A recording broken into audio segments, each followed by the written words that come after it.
ça représente dans un premier temps, alors si on part sur l'histoire de Gary, en considérant donc que c'est une adaptation de, je pense, du roman majeur de Romain Gary, de mon point de vue, je crois que surtout il y a une réhabilitation actuellement de Romain Gary, qui a été quelqu'un qui a été un petit peu mis à l'écart, je dirais, dans les années 80-90, pour des raisons différentes, qui étaient politiques, de ses positions, de son attachement au général de Gaulle. C'était quelqu'un qui a été assez écarté à un moment donné. Et c'est cette chose-là d'ailleurs qui l'a fait pas mal souffrir, et c'est un des éléments d'ailleurs qui l'a poussé à créer le personnage de Émile Ajar, qui est complètement une autre histoire. Et je crois qu'aujourd'hui, pour moi, c'était déjà un très grand honneur de pouvoir adapter ce livre, puisque c'est son fils qui a décidé de nous donner l'adaptation, de nous confier l'adaptation.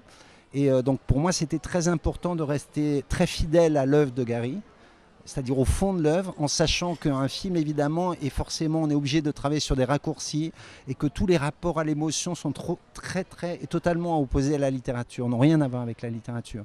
Et donc c'est vrai que c'était compliqué, parce que j'avais la volonté de rester très fidèle à Gary, tout en faisant un film qui fasse que le spectateur rentre aisément dans l'histoire, comprenne les enjeux, comprenne la dramaturgie, s'amuse, parce qu'il ne faut pas oublier que Gary, c'est quelqu'un qui avait énormément d'humour, et donc c'est quelqu'un qui faisait, quand il racontait les histoires, il y a toujours une espèce de distance, d'humour, de regard, un peu de biais, qui fait que les situations sont comiques. Donc il ne fallait pas perdre aussi la comédie dans le film.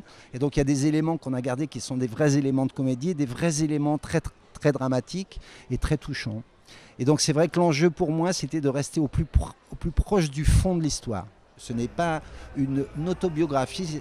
Gary disait c'est une autobiographie sensationnelle.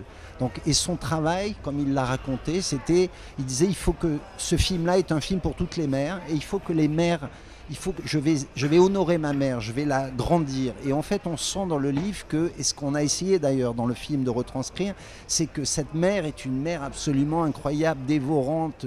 C'est une espèce de personnage démentiel qui contrôle toute sa vie.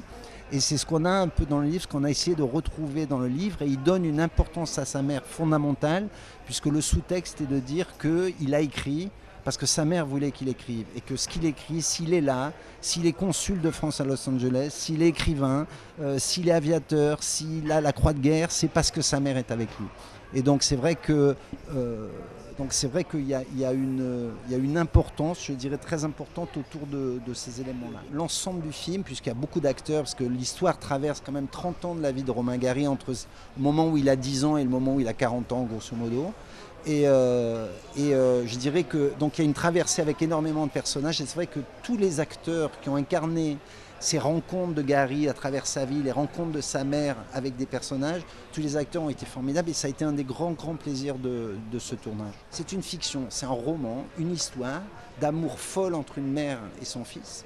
Et en fait, je n'avais aucun problème à ce que Pierre Ninet incarne Romane dans le livre, qui en effet je dirais un avatar de Romain Gary, et que Charlotte Gainsbourg incarne sa mère, qui est un avatar de Mina Katsev, c'est vrai. Mais je crois que le livre la fiction est tellement forte dans le livre qu'il n'y avait aucun problème à ce que des acteurs s'emparent de ces personnages.